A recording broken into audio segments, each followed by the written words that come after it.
Queridos companheiros do Movimento Espírita do Estado do Rio de Janeiro, nós estamos aqui apresentando as atividades do Serviço de Atividades Mediúnicas ligados à área de Educação Espírita do CERJ. E a nossa proposta aqui é conversar um pouco sobre os nossos trabalhos, sobre o que nós andamos fazendo aí no tocante às atividades mediúnicas em todo o Estado do Rio de Janeiro. Vocês sabem que a mediunidade está, assim, vamos dizer, no auge da moda, não é? Então, toda vez que se faz algum encontro, nós temos sempre uma afluência para o trabalho mediúnico, uma afluência muito grande. Então, é de muita curiosidade os aspectos da mediunidade.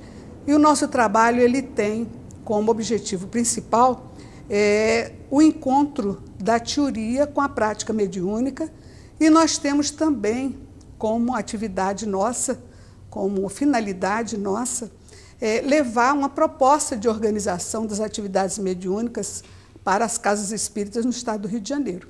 Nós temos uma proposta de atuação. Então, vamos falar um pouquinho do nosso trabalho, como é que ele se comporta, qual é o conteúdo dele, qual é a metodologia que nós utilizamos.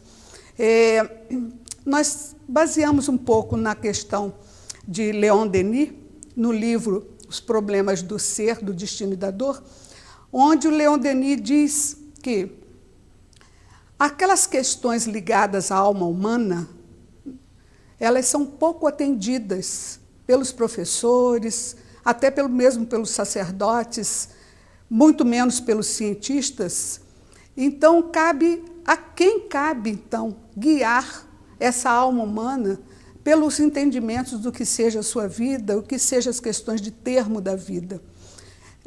Ele chama essa atenção na introdução desse livro que eu citei, dizendo que, então, cabe à casa espírita isso, tratar a alma humana. E, aliando essa palavra de Leon Denis às palavras de Kardec, nós dizemos que cabe à casa espírita elucidar o seu público sobre as questões da mediunidade, porque junto ao seu público é que vai se dizer que a mediunidade ela é inerente a todos os homens, ela é uma faculdade natural, é que vai se dizer da questão superlativa da sintonia das pessoas com os espíritos que nos rodeiam, para que a gente possa, então, preservar a nossa autonomia de ser, a nossa saúde espiritual. Isso é muito importante que seja dito na casa espírita. E dizer também das suas finalidades no tocante àqueles que atuam junto às atividades mediúnicas. Então, nós trabalhamos os nossos encontros, a nossa prática, a nossa atuação junto ao Estado, levando às casas espíritas, através dos conselhos espíritas de unificação, nós levamos uma capacitação para os trabalhadores da mediunidade, e essa capacitação ela se dá em 4 níveis. Nós temos encontros com os dirigentes de reuniões mediúnicas, nós temos encontros com aqueles médiuns que trabalham nas atividades mediúnicas, e nós temos encontro com os esclarecedores, doutrinadores, né, que fazem o atendimento espiritual. Nesses encontros, nós procuramos abordar também as questões dos médiuns, chamados médiuns de apoio, os passistas. Então, toda vez que nós atuamos junto às casas espíritas, seja através dos seus, seja através do próprio convite da casa, em que a gente sempre pede às casas espíritas para convidar as casas vizinhas, a gente, então, trabalha esses 4 grupos de trabalhadores da casa espírita.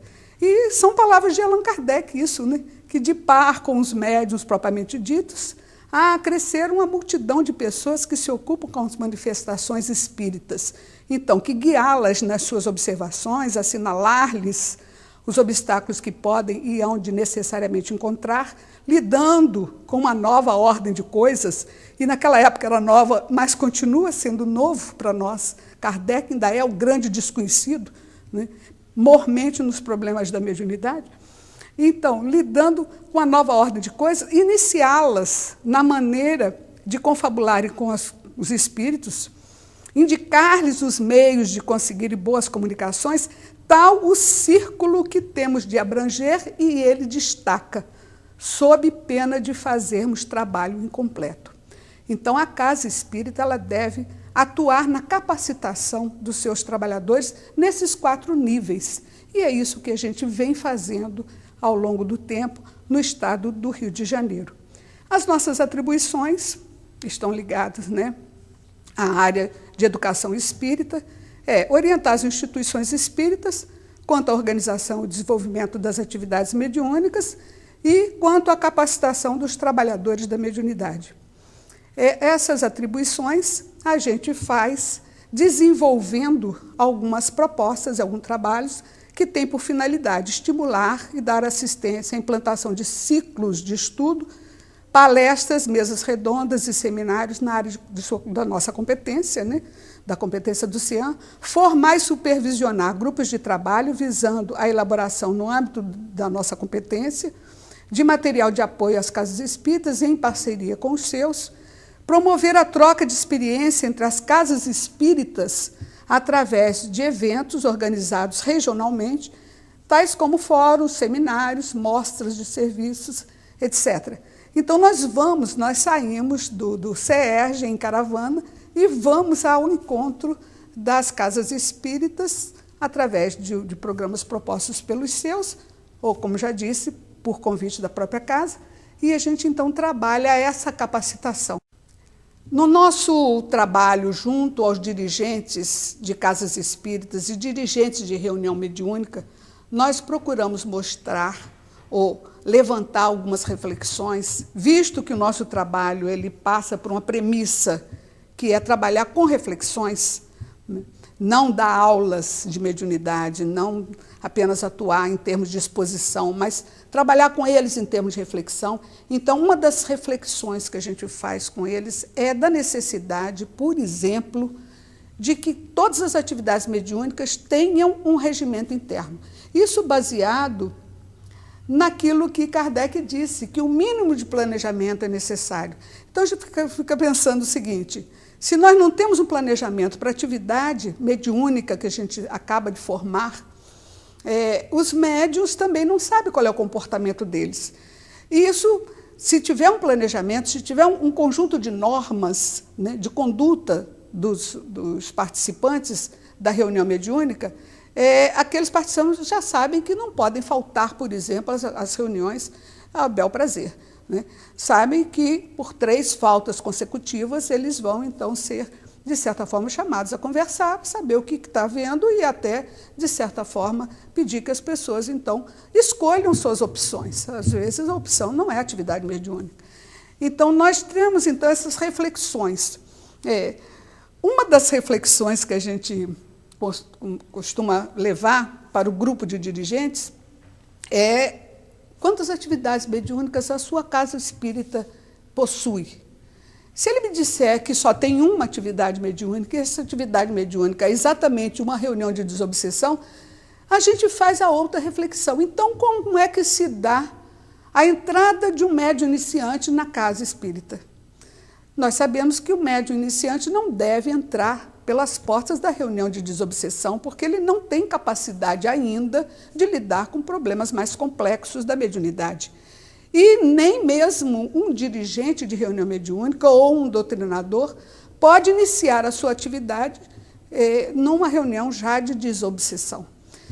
Acontece que existe uma prática de chamar de desobsessão qualquer reunião mediúnica, e nós sabemos que a reunião de desobsessão é uma reunião especialíssima dentro da casa espírita. Então, a gente propõe aos dirigentes de casas espíritas e dirigentes de reunião mediúnica que a gradação da capacitação dos trabalhadores das atividades mediúnicas ela passe por 4 níveis de reunião. nós temos uma reunião de estudo da mediunidade, nós teremos uma reunião de desenvolvimento da mediunidade, ou educação mediúnica, ou educação de médiuns, como queiram chamar, mas entendendo que é um passo acima do estudo básico da mediunidade. Evidentemente que aquele que tem o estudo da mediunidade já deve ter, antes disso, o conhecimento básico da doutrina espírita, para iniciar-se já na mediunidade, como uma especialização. Então, falei da reunião de desenvolvimento mediúnico.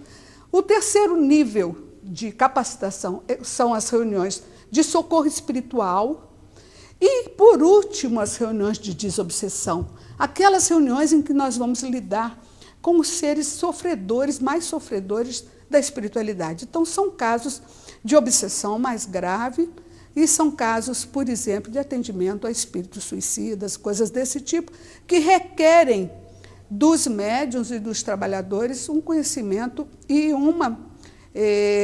vamos dizer, uma disposição diferente para não faltar à reunião, para ter um compromisso sério com a reunião e também um equilíbrio muito grande de sua vida pessoal, de suas emoções. Então, vocês veem que é uma esteira de gradação de capacitação para os trabalhadores das reuniões, que se inicia na reunião de estudo da mediunidade, onde a gente vai ali acolher pessoas que gostam do trabalho mediúnico, sejam ou não médiums. Também existe um equívoco em achar que só os médiuns devem passar por uma reunião de estudo da mediunidade. Assim, nós não trabalhamos aqueles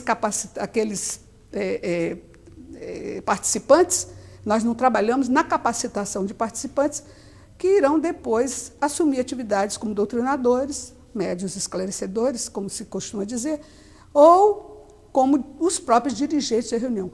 Por falar em dirigente de reunião, nós temos uma dificuldade enorme de encontrar nas casas espíritas, no estado todo por onde a gente tem ido, cursos de dirigente de reunião mediúnica. E é necessário isso, porque uma das perguntas que a gente faz é exatamente essa. Como são escolhidos os dirigentes das atividades mediúnicas para a casa espírita? Olha, gente, que coisa séria. Muitas vezes um dirigente é escolhido pelo próprio grupo e que, às vezes, a casa espírita não acompanha, não sabe das condições reais, né, daquele dirigente.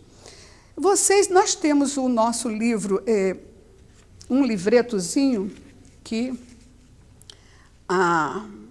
o CERJ editou, que faz parte da coleção Diretrizes, é o livro número 9 dessa coleção Diretrizes, onde nós grafamos aqui alguns dos nossos trabalhos que a gente vem fazendo aí no estado do Rio, que se chama a organização das atividades mediúnicas para a casa espírita. Muito obrigada pela atenção e a gente vai se conversando e se vendo por aí. Um abraço a todos.